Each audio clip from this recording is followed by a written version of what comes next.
What is up, you crazy Packer people? Welcome into an all-new episode of the Pack a Day podcast. I'm your host, Andy Herman. You can follow me on Twitter at Andy Herman NFL. You can follow the podcast at Pack a Day Podcast. You guys are the absolute best for being here.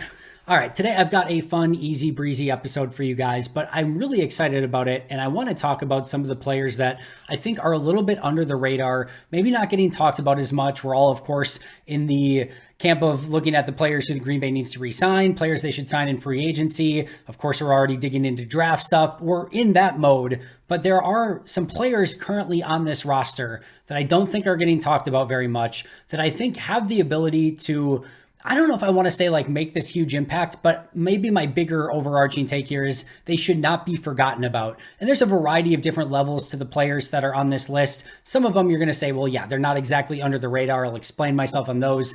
Other ones you're going to be like, yeah, I kind of forgot about that guy. So there's 9 players total on the list, 1 special teamer, few on defense, most of them are on offense, but let's jump in and talk about them right away. And I want to start with number 1 on my list, who is deserving to be number 1 on this list. And that is Bo Melton. And I get it. First of all, he's not exactly forgotten. He came in and really came on at the end of this past season. Everyone remembers he had a touchdown catch against the 49ers in the final game. Nobody has forgotten about Bo Melton and what he was able to do at the end of this past year. But what I really want to stake my claim on here, and why I think he's maybe undervalued or under the radar, is I do not believe that Bo Melton is this, fun, cheeky, end of season practice squad story. And, that was a really fun flash in the pan, but we're not really going to hear from Bo Melton again. I believe that Bo Melton is a legit wide receiver and starting caliber wide receiver. Now, what opportunities he gets will remain to be seen, because this is a team that already has Christian Watson, Romeo Doubs, Dontavian Wicks, Jaden Reed, Malik Keith will factor into that conversation. But Bo Melton, to me, is a starting caliber wide receiver. Now, I know there's some small sample size stuff that has to be baked into this. Remember, he first basically got called up against Tampa Bay in that home game. If you guys remember, as soon as that game was done and I went through my grades that week, I talked about, but I think he had maybe like a couple small catches in that game, but I talked about a player who caught my eye in that game, not from the catches, but just from his route running and his speed. And I'm like, I did a double take. I'm like, who the heck is that? I'm like, oh, that's Bo Melton. And I was excited about him before he even started putting up numbers. Like, he stood out on tape from that Tampa Bay game in the very first game that he was called up.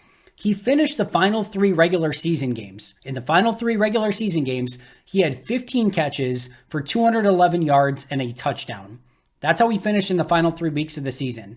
Now, he is still, I know there were some injuries during that time, but he was still competing with a lot of the other wide receivers that were on that roster for playing time and catches and everything like that. It's not like Green Bay was at a lack of weapons and like, well, we just got to throw to Bo Melton. No, he earned those opportunities and he earned those receptions. I get wholeheartedly that this is a small sample size, but if you take 15 for 211 and a touchdown in the final 3 weeks and average that out and put that over a 17-week season, that is 85 catches for 1,196 yards and 6 touchdowns.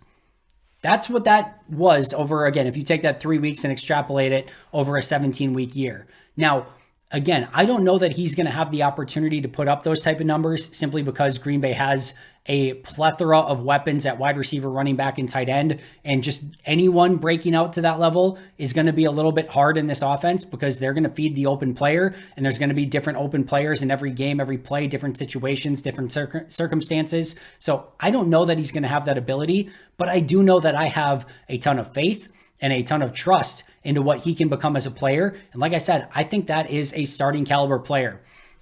He was, and I know, again, I'll say it one more time, it's small sample size, I get it, but he was my highest graded player per play on offense or defense this past year.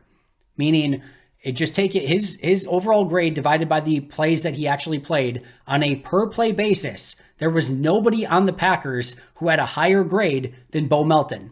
He was Pro Football Focus second highest graded offensive player with an 83.4 grade, second only to Jordan Love, who had an 83.6 grade. Love beat him out by 0.2. This is not just, again, some really cute practice squad story where they called him up and he had a couple nice plays. I'm thinking of like a DeJuan Harris, right? If you remember him, and he had a really nice end of that season and had a nice playoff performance, but he just kind of disappeared into the ether, and we never really heard from him much after that. I do not believe that's going to happen to Bo Melton. I believe he's a legitimate starting caliber wide receiver. I think he's only going to get better. And I think Green Bay found a crazy playmaker out of absolutely nowhere, and he's going to continue to solidify himself. Number 2 on this list is another wide receiver, and that is Malik Keith. Now, Malik Keith, again, I know probably not forgotten about, but this is a player who is probably targeted as Green Bay's number 6 wide receiver on the depth chart right now, behind the 4 clear guys. And then I would put Melton as 5 that we just talked about, and then Malik Keith at 6.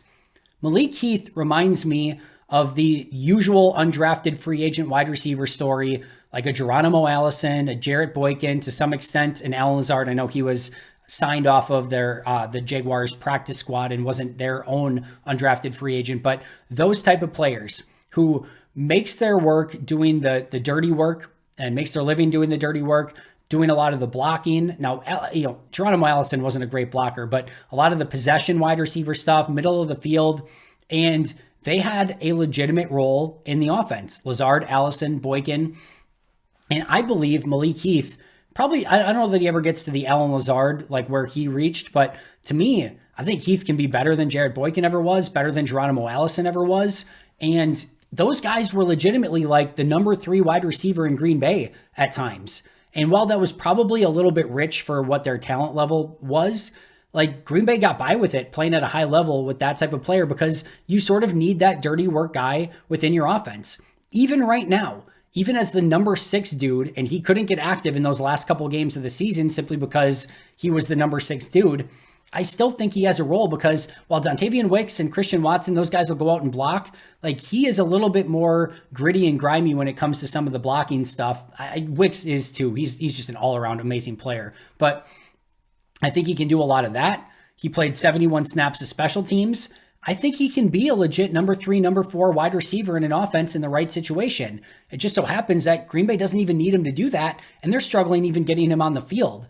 But just because that's the case, I don't think that he should be forgotten about. I think he's a legitimate, playmaker is never going to be the word for Malik Keith, but he's a legitimate player and sort of like kind of a guy that you need within the overall structure of your offense. I think he has a place. I think he has a role. And I think while it may never be the sexiest thing in the world, I think it's needed. And I'm excited about what he can continue to bring to the table. And he was just an undrafted rookie this past year. I think he's going to continue to get better. So maybe not, again, this ultimate playmaker, but a good, solid, overall rotational player that Green Bay is going to have uses for. And having him as your number 6 wide receiver is an embarrassment of riches that you can go that deep with your wide receiver core. Next on my list is another wide receiver. And yes, I don't know that this player has even an avenue towards making the 53-man roster this season because of all the things that we just talked about. He's probably 8th on the depth chart right now. But I want to talk about Grant Dubose because this was one of my favorite of their 7th round picks last year. Him and Carrington Valentine. Wasn't high on Lou Nichols at that point. But this was one of my favorite late picks in the draft. This was my scouting report on him. Here were my positives. Really nice, clean, simple cuts and releases, catches the ball outside of his frame really well, goes up and gets the ball, great body control, works back to the ball, not a stranger to the spectacular catches, great balance, has great overall athleticism, played special teams on punt coverage and did some punt returning. Those were all positives for him on my scouting report coming out of college. Now, my negatives: would have liked to seen a little bit more production overall, was not a high-end separator, didn't have great high-end speed, think more of your James Jones type, didn't have the crazy playmaking ability, but did have some really spectacular plays. Only 1 catch of 30 yards in his final season in college, 30 or more yards.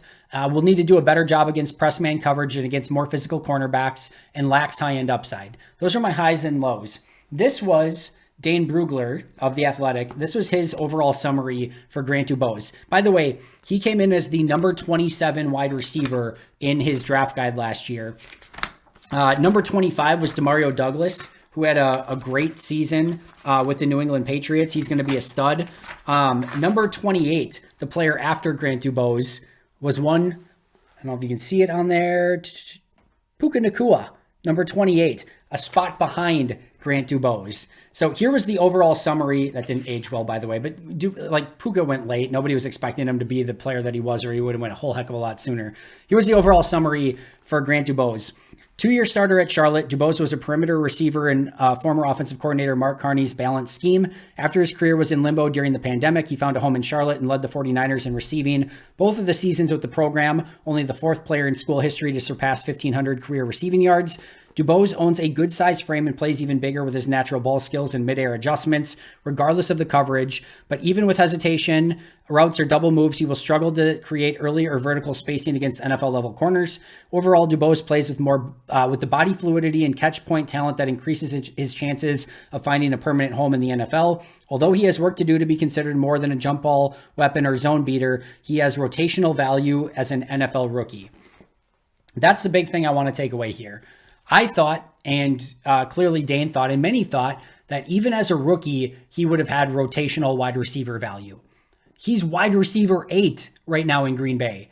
But that doesn't mean, again, that we should forget about him. I think, and Green Bay activated him late in the season, I think almost as like a bonus. Like they basically just got him some extra money by activating him late in the season. I think they know that he's a good player. Now, like I said, I don't know how you find an avenue A to their 53-man roster, unless you're keeping 7 wide receivers and Samori Touré's gone, which is within the realm of possibility. And B, even if he makes the 53, like getting snaps, there's 6 legitimate guys that all need snaps ahead of him. And that doesn't even include the tight ends or running backs that are going to need targets. Like finding him time in anything of value or substance is going to be really difficult. But guess what? If Green Bay ends up with a, bunch of injuries at wide receiver, and all of a sudden Grant Dubose has to be your number 3 or number 4 guy, I think he can go out and do that and be totally fine. That's the craziness of this Packers wide receiver position. So one that's going to be, like I said, probably even tough to make the roster. But if he does, I think he can actually still contribute. I liked a lot of the stuff that I saw. He needs to put on functional strength. He looked a little bit wiry in training camp last year. But remember, he battled and dealt with injuries in training camp. He came back in that final couple weeks of camp. I think he maybe played in the last preseason game. I thought he looked really, really good. He's a player that I'm still excited by, even if he is buried on the depth chart at the moment. All right, next up, 2 tight ends. The first of which I can't even guarantee is going to be back on the team, but that is Tyler Davis. And I know a lot of people have this negative connotation towards Tyler Davis, but the reason I want to talk about him is in 2022, he was Green Bay's most played special teams player.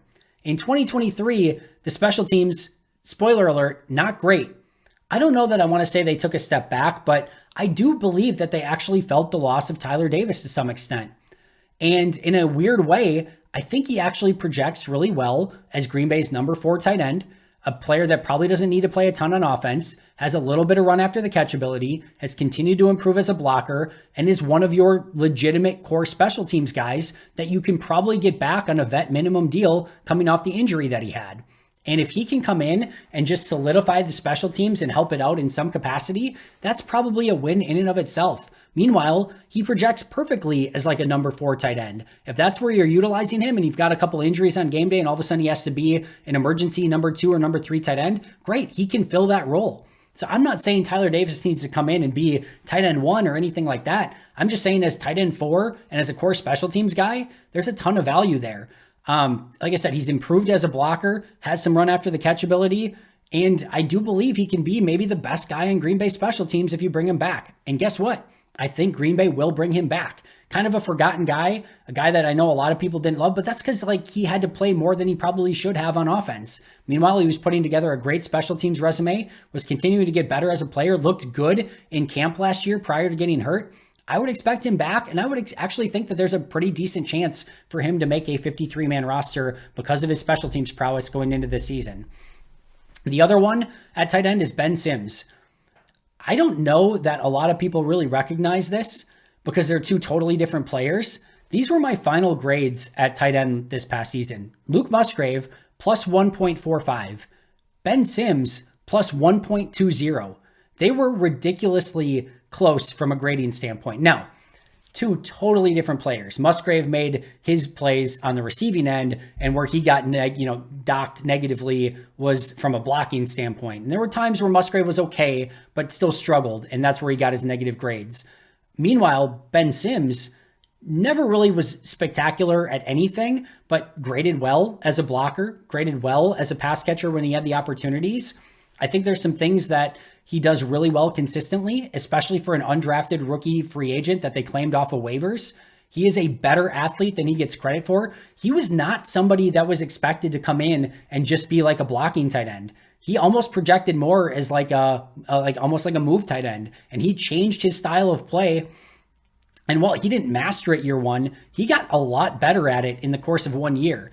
And just, I want to say this, like the fact that all three of those rookie tight ends graded in the positive as rookies, that is a really, really, really difficult position to grade in the positive with. It just is. The fact that they had three rookies as rookies at the position, all graded in the positive, and one of them was an undrafted free agent waiver claim.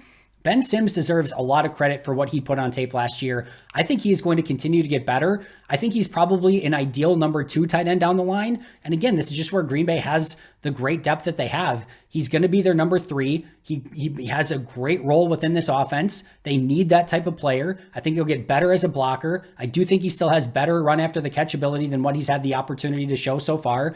I think he actually could get some of the H-back and fullback work with Josiah DeGuara being gone. He played 105 snaps of special teams. I could see that going up this year as well. Look for more of Ben Sims in 2024, not less. Under the radar player big time, and a guy that I really, really, really like. All right, next up, offensive lineman, and this is Luke Tenuta. Now, this is a bit of a complex one because I can't look at you in the eye and be like, yep, really love what Luke Tenuta's doing. He didn't play last year. He was hurt the entirety of the season. But there's 2 reasons why I want to bring Luke Tenuta to your attention. The first, and I've talked about this in the past, is the end of 2022. At the end of 2022, they had Rasheed Walker, Caleb Jones, and Luke Tenuta all as active players on the 53-man roster.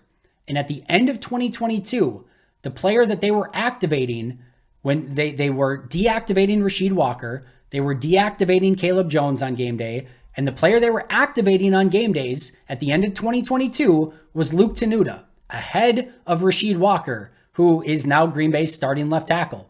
At the end of 2022, they liked Luke Tenuta more than they liked Rasheed Walker. That should be telling to you, and they liked him more than Caleb Jones as well. The other thing that I want to point out here is when he got hurt last year, and he was probably going to be out for the season, Green Bay, in what most teams do in that situation for a player that hasn't really played, is they waive that player injured.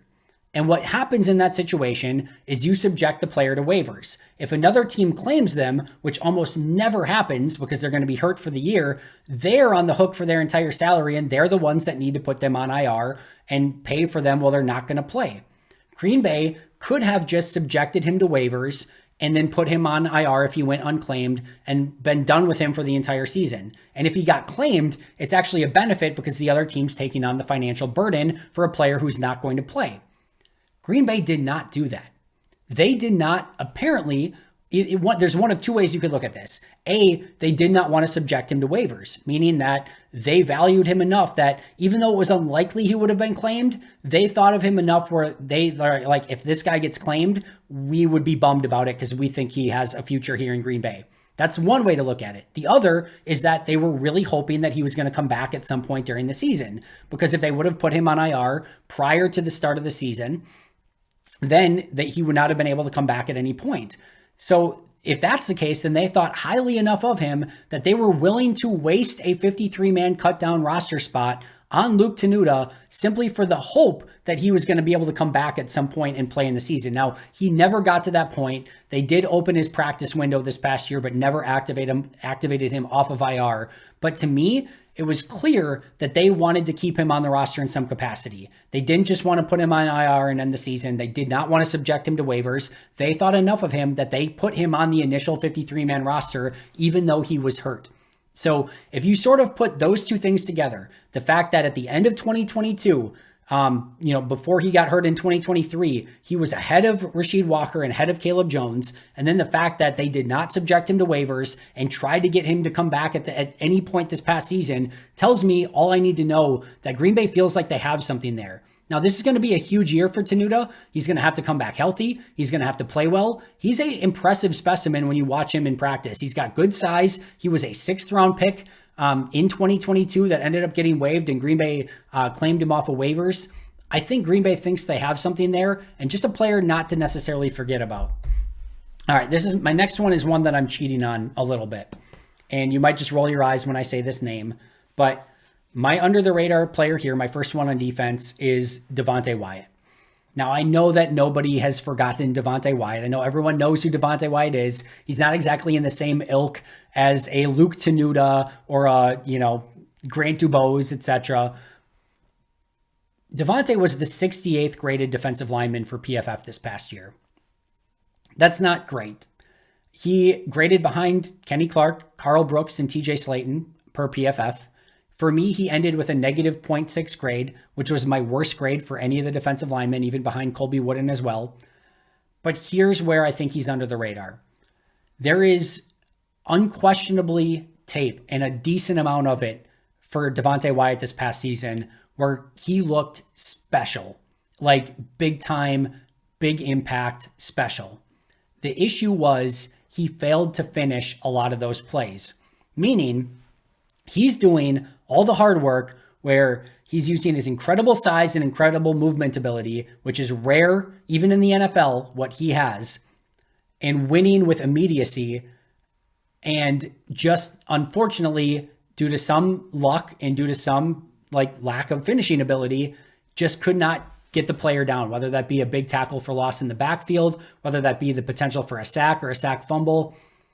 But it is so hard to watch his tape and his high-end stuff and be like, oh my goodness, there is something really special that's just waiting there.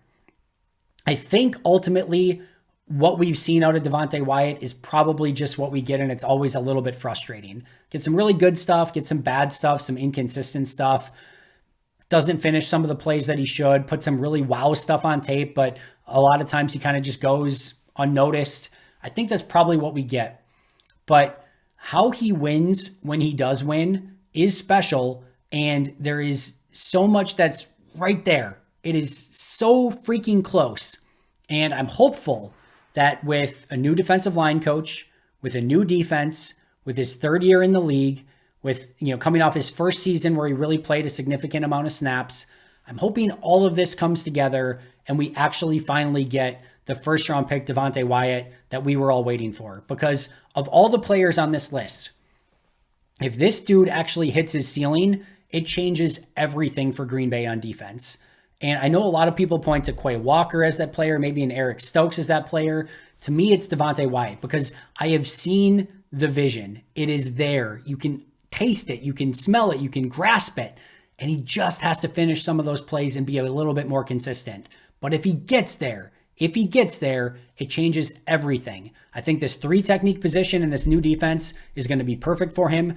And it might just be wishful thinking. It might never come to fruition, but it's there. I see it and I want to see it more consistently, but do not, forget about the potential that this dude has, because if he does get there, we're talking about one of the best defensive tackles in football. Whether he gets there or not, I don't know. I'm not super confident in it, but some of the stuff when you go back and watch his tape is really exciting and really special, and I don't want to lose sight of that. All right, next on my list is Colby Wooden. Colby Wooden actually ended the season one of my rare defensive players who actually graded in the positive, had a plus 0.35 grade on almost 300 snaps, and as a rookie 4th round pick. I really like some of the stuff that Wooden put on tape this past year. He started the season really tough in run defense. Atlanta ran right at him. He got better as the season went along in run defense and also showed a pretty quick first step and some ability to get into the backfield, both as a run defender and as a pass rusher and just sort of as a disruptor. I think that in this system, in that 3 technique role, he's going to fit very, very well. I don't think that I'll put it this way. If Colby Wooden had played 500-600 snaps this past year rather than 300, I think he would have graded well into the negative. I don't think he was ready for a large workload where he was playing 20-25 snaps per game. I think if you get there, he's going to have to take a jump in 2024 to be able to live up and play within the rigors of that many snaps in the NFL. But as the number 5 defensive lineman, playing 10 to 12 snaps per game and bringing a little bit of juice and energy, he played really well. Now, I think he needs to put on a little bit of strength this offseason, a little bit of muscle. I think he needs to do a better job still of holding up against the run. but I like him in the spot that he's in as the number 5 defensive lineman. I think there's more that he can bring to the table, and I do legitimately think that there's a jump that he can take where he makes a much bigger impact. Really, really like him. Don't know that he's ready for a bunch of snaps yet, but in a rotational role, he serves a purpose, and I do think there's a big step there for him to potentially take. All right, last but not least on my list is the one special teams player. I guess Tyler Davis was kind of a special teams player as well, but Daniel Whelan, exclusive rights free agent. He will be back with the team. What I don't want to lose sight of here is I think Green Bay actually found their punter. Of all the things that went wrong in special teams and that's like all the issues with Anders Carlson, they found their punter. He was PFF's 8th graded punter this past year with a 74.6 grade. He just turned 25 years old. As I said, he's an exclusive rights free agent. He's going to be back on a super cheap deal. One of the underrated numbers for Whelan that I was looking at and looking at all of the different punting stats, 22 out of the 57 punts that he had this past year were fair caught.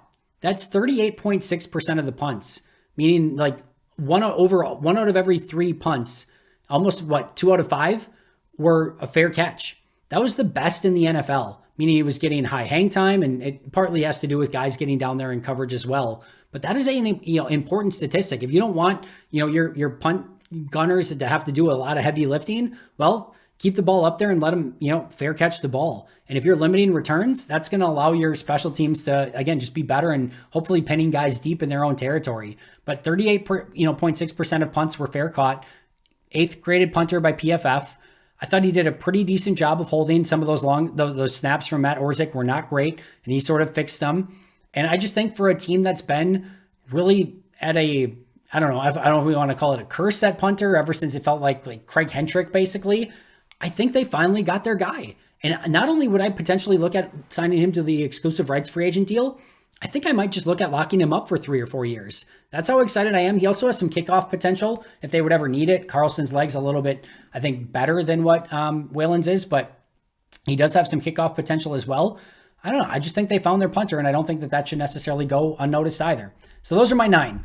For recapping here, Bo Melton, Malik Keith, Grant Dubose, Tyler Davis, Ben Sims, Luke Tenuta, Devonte Wyatt, Colby Wooden, and Daniel Whelan. Those are the 9 players to me that are flying a little bit under the radar and I didn't want to lose track of. And these are the things that I love nerding out over and just going over, and guys that I like how much of an impact those 9 players make combined this upcoming season. I don't know. A couple of those guys might not even make the team. Some of them might have very limited roles, but I think they're good football players, and I think they can help Green Bay in the right situation. And like guys like Devonte Wyatt, I'm hoping to take a big step. I think Bo Melton can be a big-time player. And a lot of those other guys, maybe rotational pieces, but guys that I think can still help in 2024. All right, that's going to do it for me today. Shout out to Most Hated Minnesotan, PJ Wayne, John Wild, Shea Bradad, Brandon Paletta, Jennifer Wright, Boom Handle, Donald Lee, Lori Lord, Baby QB, David McCluskey, and Donald Decker for being All-Pro and Hall of Fame members. If you've not yet checked out Pack a Day Podcast YouTube memberships, what are you waiting for? Just do it. You're going to enjoy it. You know you're going to enjoy it. So sign up right now. Do it. Click on that link right below if you're on YouTube. If you're on the audio podcast, subscribe, like, give those 5-star reviews. That helps a ton. I will see you guys tomorrow, though. Until next time, and as always, go Pack Go.